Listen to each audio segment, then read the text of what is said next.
কাউকে চাস, বাঁচবো না জীবনে যদি আমায় ছেড়ে যাস, বাঁচবো না জীবনে যদি।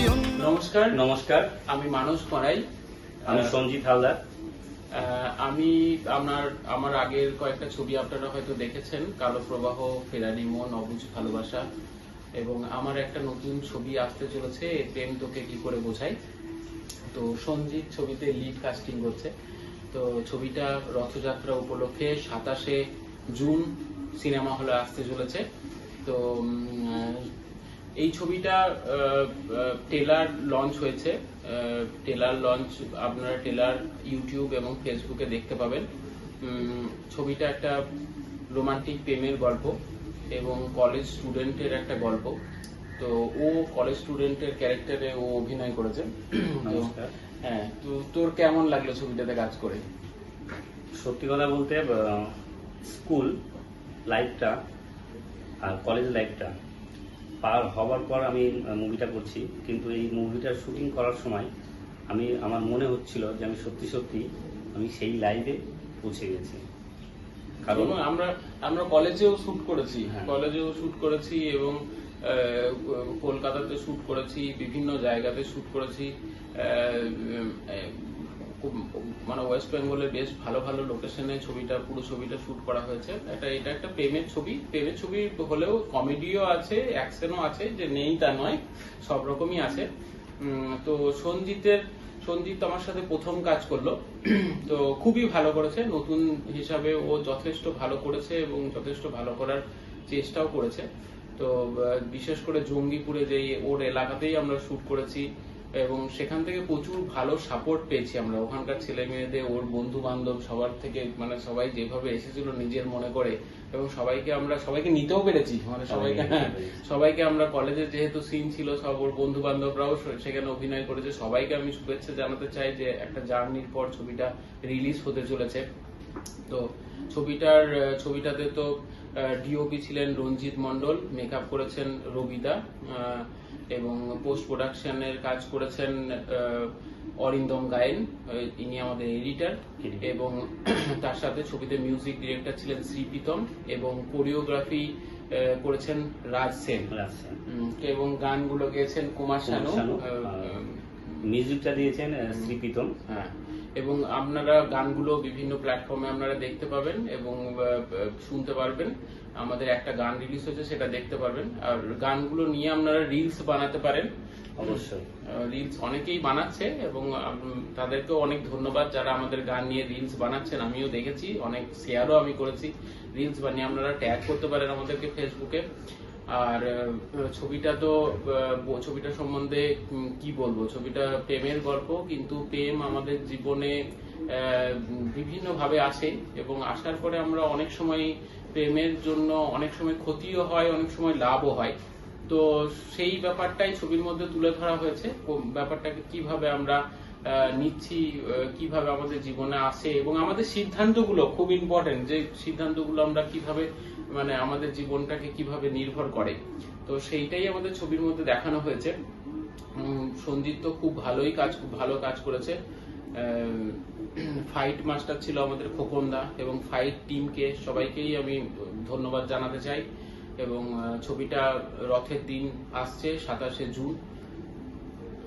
মানুষদা যেটা বললো সেটা সত্যি খুব একটা ইম্পর্টেন্ট কথা। সেটা হচ্ছে প্রেমের জন্য লাভও হয় এবং ক্ষতিও হয়, কিন্তু আমাদের এই মুভিতে দুটো পার্টকেই দেখানো হয়েছে, তাই তো?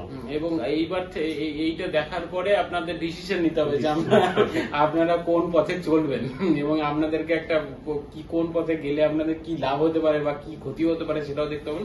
সোশ্যাল মেসেজ তো অবশ্যই আছে। আমাদের যেরকম আর্ট ফিল্ম যখন বানাই, কালো বানিয়েছি, জাগরণ বানিয়েছি, অকাল বোধন বানিয়েছি, তো এই ছবিগুলো আমার সোশ্যাল মেসেজের ছবি। তো এটা কমার্শিয়াল ছবি হওয়ার সত্ত্বেও কিন্তু এর মধ্যেও সোশ্যাল মেসেজ আছে। এসকে নওশাদ ছবির গল্প লিখেছে, স্ক্রিন প্লে আমি করেছি। তো তবু সোশ্যাল মেসেজ আছে, যেটাতে যে এটা নয় যে এখনকার সমাজের যারা কলেজ স্টুডেন্ট বা স্কুল স্টুডেন্ট তারা ছবিটা দেখে তারা কিছু শিখতে পারে, এবং আমাদের কেরিয়ার নাকি ভালোবাসা কোনটাকে আমরা নেব, তো ভালো, এইটা ছবির প্রশ্ন থেকে যাবে আর কি। সত্যি মানে এই মুভির শুট করতে গিয়ে আমার হৃদয়ে একটা মানে কি বলবো স্পন্দন টাইপের হয়ে গেছিল, কারণ এটা এমন একটা গল্প যেটা একদিকে মা বাবা, একদিকে প্রেমিকা, একদিকে মানে কি বলবো চারদিকে একটা ঘিরার মধ্যে আবদ্ধ আমি ছিলাম। তো কিভাবে এইখান থেকে আমি বেরিয়ে আসতে পেরেছি, বা কিভাবে মা বাবাকে আমি কতটা, আমি বলে নয়, যে কোনো ছেলেই তার জীবনে মা বাবা একটা কিন্তু খুব গুরুত্বপূর্ণ একটা পার্ট। আর তার সঙ্গে যদি কাউকে মন দেওয়া হয় সেটাও একটা খুবই গুরুত্বপূর্ণ পার্ট। কিন্তু সেটা কিভাবে কি হয়েছে না হয়েছে সেটা তোমাদেরকে একটা রিকোয়েস্ট বারবার করবো, সেটা হচ্ছে আমাদের মুভি এ প্রেম তোকে কি করে বোঝাই 27 তারিখে রিলিজ হচ্ছে। আর তোমাদের প্রত্যেকটা তোমাদের নিকটবর্তী যে সিনেমা হল সেখানে চলে আসবে। তো তোমরা সবাই মিলে মুভিটা দেখো, আর দেখার পর আমি যে সমস্ত কথাগুলো বলছি কিংবা আমাদের ডিরেক্টর মশাই যে সমস্ত কথাগুলো বলছে সেগুলো কি সত্যি মানে এর মধ্যে ফুটিয়ে তুলতে আমরা পেরেছি কিনা সেটা তোমাদের উপরে ছেড়ে দেবে। আমাদের ছবির প্রডিউসার এজাজ প্রডিউসার হাউসের ব্যানারে এজাজুল শেখ আমাদের ছবির প্রডিউসার, ওনাকেও অনেক অসংখ্য ধন্যবাদ জানাই। উনি এগিয়ে এসেছেন এবং ছবিটা উনি করতে যে সহযোগিতা করেছেন তার জন্য ওনাকেও অসংখ্য ধন্যবাদ। এসটিএম প্রোডাকশনকেও আমি ধন্যবাদ জানাতে চাই। এবং আমাদের ছবি এ প্রেম তোকে কি করে বোঝাই, আমাদের আমরা জীবনের বিভিন্ন সময়ে আমরা প্রেমে পড়ি বা কাউকে ভালো লাগে, কিন্তু সব সময় কি আমরা বোঝাতে পারি তাদেরকে আমাদের মনের কথা?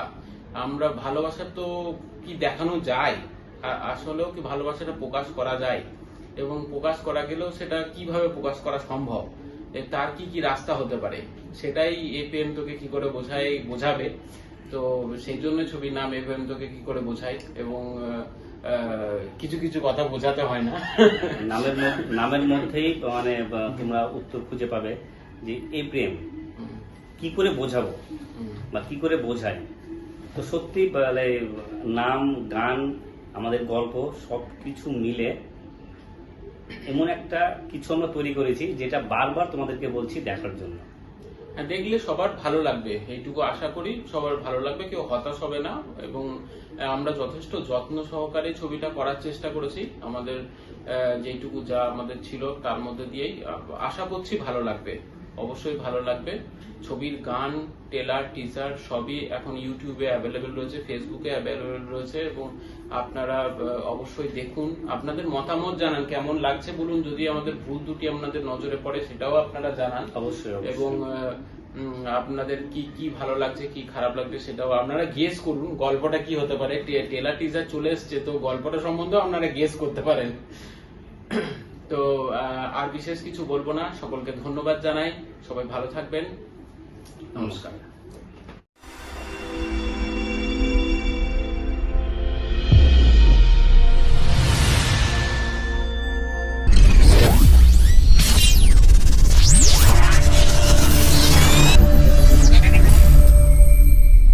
ভালোবাসার জন্য আমার জীবনের সবকিছু হারিয়ে ফেলি। প্রেম ভালোবাসার চক্করে আমি আর নেই, আমাকে ভুলে যান।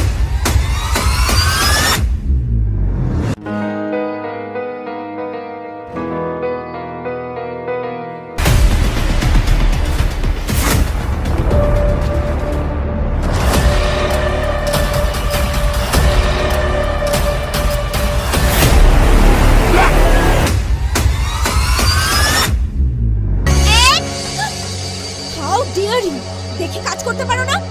কিরে ঝাড় খেয়ে এলি তো? লাইফে ফার্স্ট টাইম এমন হলো।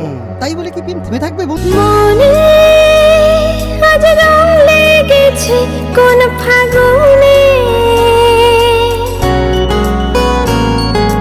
তবে কি মন পুড়েছে প্রেম আগুনে, পাগলে মন তো বোঝে না, কিছুই বোঝে না, দু চোখে তোকে যে ছাড়া কিছুই খোঁজে না। ছোটবেলা থেকে সব ক্লাসে ফার্স্ট হওয়া ছেলে এখন কলেজে উঠে তিনটে সাবজেক্টে ব্যাক পেয়েছে। কিসের জন্য কলেজে যাও তুমি? কিসের জন্য যাও? আমি তোমাকে এই কলেজ থেকে রেস্ট্রিকেট করছি। বুঝলো না কেউ বুঝলো না কি যে মনের কথা, বুঝলো না কেউ বুঝলো না কি যে মনের কথা।